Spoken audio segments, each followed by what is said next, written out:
Shalom bagi kita semua yang dikasihi Tuhan. Bertemu kembali dalam Detik Destiny dengan tajuk Pesan Terakhir. Pasti di antara kita ada yang pernah mendengar pesan terakhir, apalagi dari orang yang kita sayangi. Biasanya, kata-kata terakhir atau pesan terakhir mengandungi kata-kata nasihat untuk mengingatkan kita agar kita melakukan apa yang baik demi kebaikan diri kita sendiri. Melalui pembacaan dalam kitab Yosua pasal yang 23 ini, kita dapat belajar bahwa Yosua memberi pesan terakhir kepada umat Israel karena faktor umurnya yang telah lanjut. Dalam pesan terakhirnya kepada umat Israel, selain mengandungi kata-kata nasihat dan amaran, dia memberitahu kepada umat Israel untuk melihat kembali bagaimana penyertaan Tuhan kepada mereka sepanjang perjalanan dan perjuangan mereka sehinggalah memasuki tanah perjanjian. Yosua mengingatkan mereka kembali bagaimana penyertaan Tuhan terhadap mereka. Setiap janji yang Tuhan nyatakan pasti akan digenapi.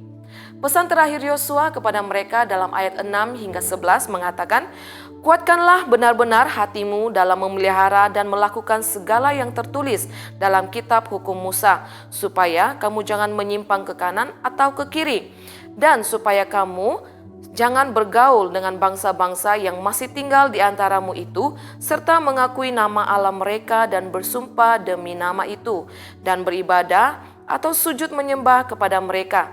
Tetapi kamu harus berpaut kepada Tuhan Allahmu seperti yang kamu lakukan sampai sekarang.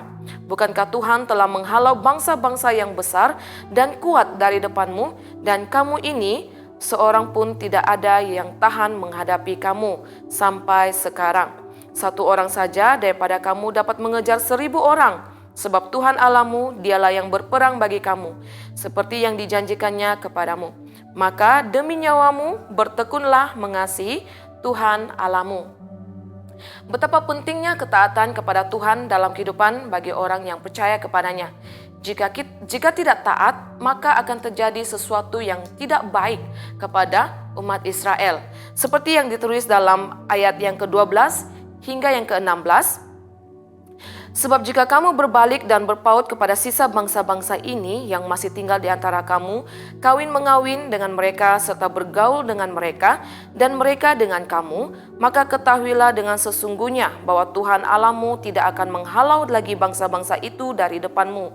Tetapi mereka akan menjadi perangkap dan jerat bagimu, menjadi cambuk pada lambungmu dan duri di matamu sampai kamu binasa dari tanah yang baik ini yang telah diberikan kepadamu oleh Tuhan Allahmu. Maka sekarang sebentar lagi aku akan menempuh jalan segala yang fana. Sebab itu insaflah dengan segenap hatimu dan segenap jiwamu bahwa satu pun dari segala yang baik yang telah dijanjikan kepadamu oleh Tuhan Allahmu tidak ada yang tidak dipenuhi. Semuanya telah digenapi bagimu. Tidak ada satu pun yang tidak dipenuhi. Tetapi seperti telah datang atas kamu segala yang baik yang telah dijanjikan kepadamu oleh Tuhan Allahmu, demikianlah Tuhan akan mendatangkan atas kamu segala yang tidak baik, sampai Ia telah memusnahkan kamu dari tanah yang baik ini, yang diberikan kepadamu oleh Tuhan Allahmu. Apabila kamu melangkahi perjanjian yang telah diperintahkan kepadamu oleh Tuhan Allahmu, dan pergi beribadah kepada Allah lain dan sujud menyembah kepada mereka, maka murka Tuhan akan bangkit terhadap kamu, sehingga kamu segera binasa dari negeri yang baik yang telah diberikannya kepadamu. Jadi kita dapat melihat di mana jika mereka taat, maka berkat Tuhan akan turun, mengalir, memberkati mereka. Begitu juga dengan kita. Ketidaktaatan kita akan membuatkan hidup kita menderita. Tetapi jika kita taat kepada Tuhan, maka hasil dari ketaatan kita memberkati hidup kita. Pesan terakhir ini juga sama halnya buat kita. Jadi untuk kita percaya dan menghidupkan iman kita kepadanya, ketaatan dituntut dari kehidupan kita. Mari sama-sama kita renungkan pesan ini. Tuhan Yesus memberkati.